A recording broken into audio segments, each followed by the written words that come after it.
Hi, Matt Stait again for the Festival of Martial Arts. And today we've got with me Stewart Francis. Hi, how are you? Hi there, Matt. Nice to meet you. Oh, nice to virtually meet you as well. So we start these things the same way. So if you could give us just a brief overview of who you are and what you do, just for the people that may not have heard of you. Absolutely. So my name's Stewart Francis. I've been practicing a type of silat called Kajaran Penjak Silat. And I've been training in Kajaran Silat since I was 18 years old. So it's been quite a long time now. I'm 40 years old now. So I've been practicing since I was 18. It's a type of silat that has a specific spiritual side as well as a physical side to it. So it's a very kind of deep martial art. It has kind of two sides to it.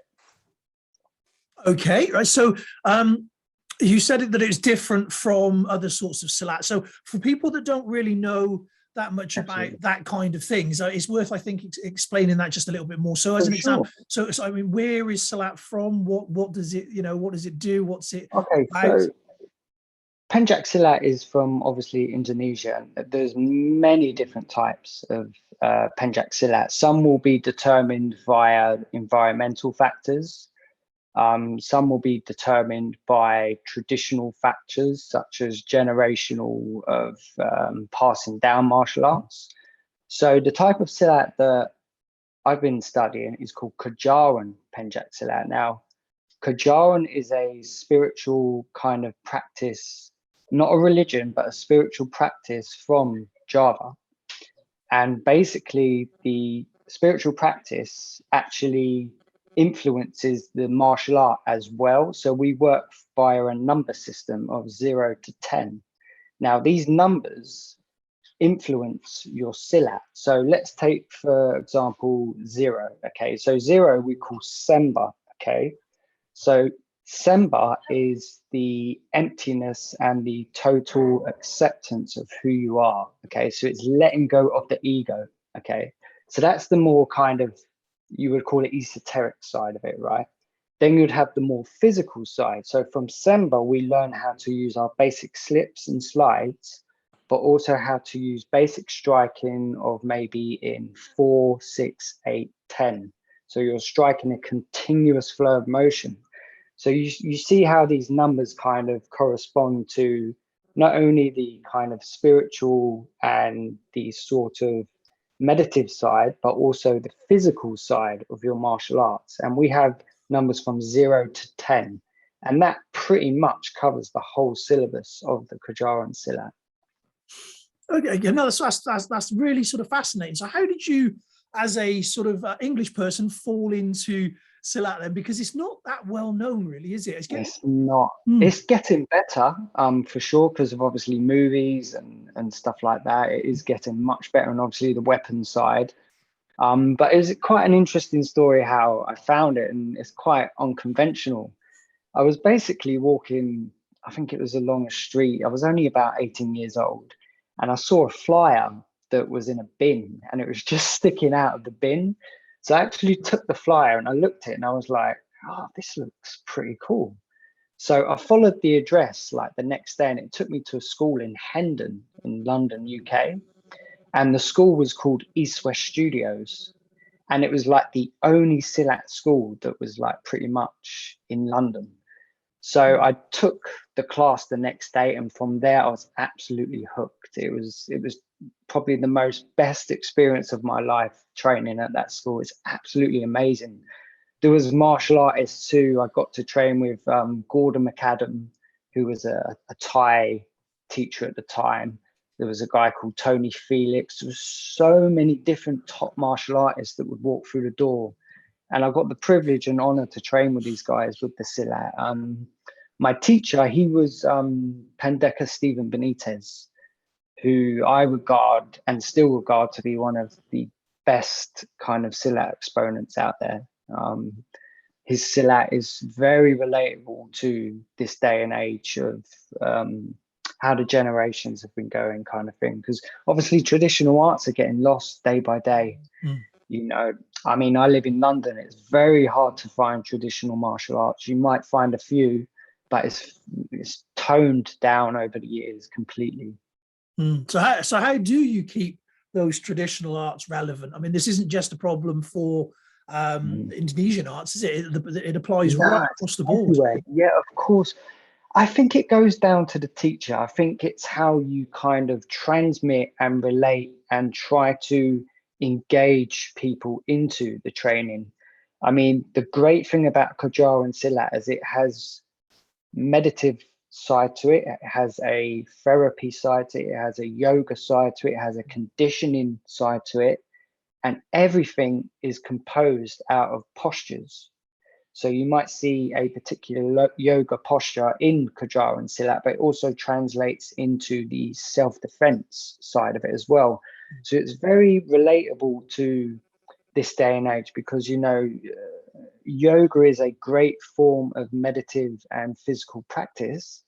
But the great thing about Kajal and Silat is you can use that same yoga position for the actual self-defense aspects. You don't have to come out of it.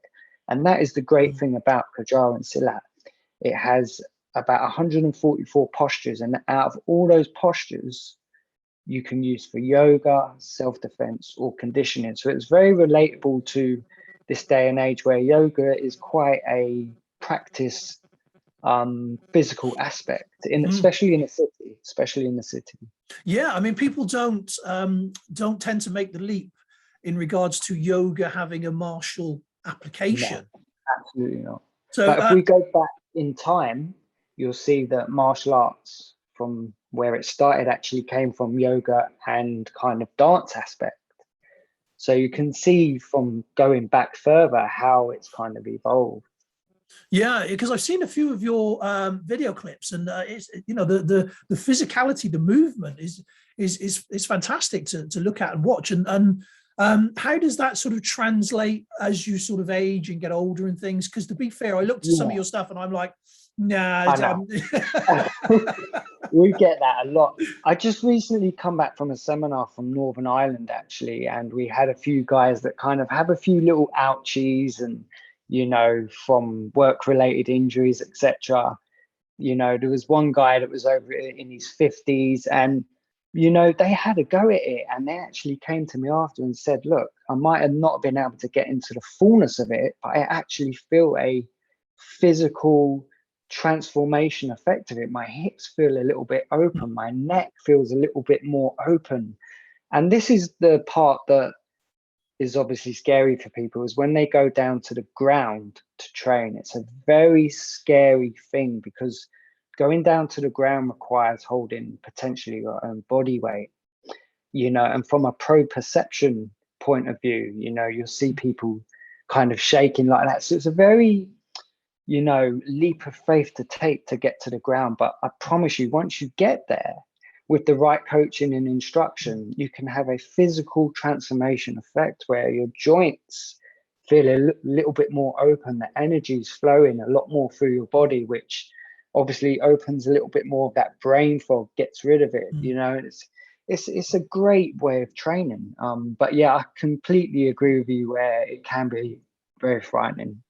Well, it's interesting because I started yoga a few years ago myself after a pretty sort of substantial back injury that and I'm not a young guy anymore, but it definitely helps with mobility, flexibility, or strength, all the things that, you know, we aspire to as martial artists. Exactly. It really emphasizes that and helps with that. So I'm a convert completely, 100% now. And you've done it to your ability and level, right? And still got something out of it. Yeah, yeah, absolutely. It's just taking that leap, right? That's all it is. It's like taking that confidence, because we live in a world where everyone's judging.